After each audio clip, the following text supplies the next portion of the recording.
नमस्कार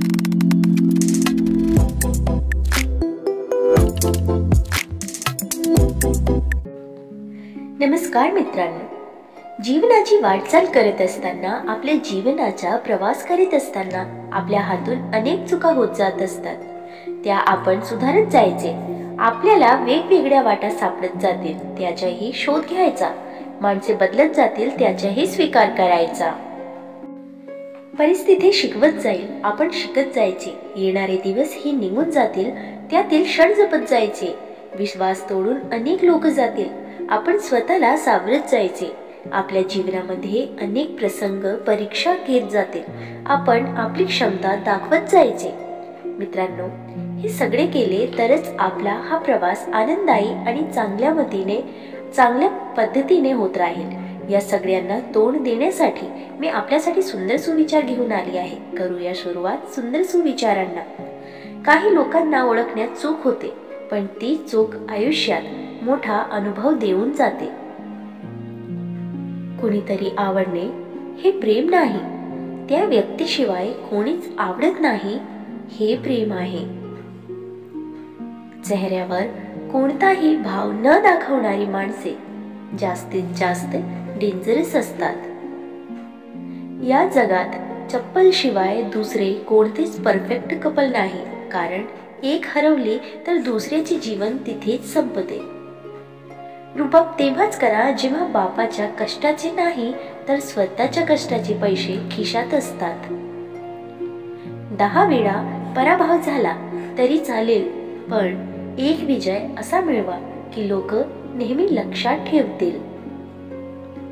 माणसाला स्वतःचा फोटो काढायला वेळ लागत नाही, पण स्वतःची इमेज बनवायला काळ लागतो. शारीरिक ताकदीपेक्षा मानसिक ताकद मानवाला सशक्त बनवून लढण्यास प्रवृत्त करते. आयुष्य हे वन वे सारखे आहे. मागे वळून पाहू शकतो, पण मागे जाता येत नाही. म्हणून प्रत्येक क्षण आनंदात जगा. शांत स्वभावाचा माणूस कधीही कमजोर नसतो. या जगात पाण्यापेक्षा मऊ असे काहीच नाही, परंतु जर त्याचे पुरात रूपांतर झाले तर भले भले डोंगरही फोडून निघतात. मिळालेला जन्म सार्थकी लावण्यासाठी प्रेरणादायी माणसाची गरज असते, आणि तीच गरज आपल्या आयुष्यात आलेल्या चांगल्या माणसामुळे पूर्ण होत असते. दोष लपवण्याचा प्रयत्न केला तर तो मोठा होत जातो, आणि कबूल केला तर नाहीसा होतो. लोक म्हणतात नाते हे विश्वासावर टिकते, पण हे खरे नाही. नाते हे समोरच्याला टिकवायचे असेल तरच टिकते. निरागसता इतकी असावी की चेहऱ्याला सौंदर्याची गरज नसावी.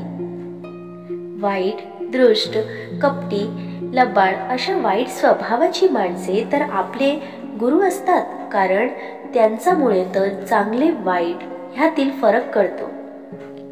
यशाकडे जाणारा मार्ग हा एकट्याने चालायचा असतो, त्यामुळे लोकांचा विचार करणे सोडून द्या.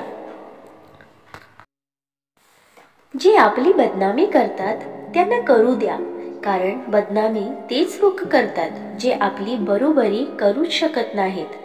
जास्त इच्छा नाही, फक्त आयुष्यातील पुढचे पाऊल मागच्यापेक्षा चांगले असावे. मित्रांनो, तुम्हाला हे सुविचार कसे वाटले कमेंट करून नक्की सांगा, आणि व्हिडिओ आवडल्यास लाईक शेअर करायला विसरू नका. आणि अशी छान छान कथा आणि सुविचारासाठी चॅनलला सबस्क्राईब नक्की करा. धन्यवाद.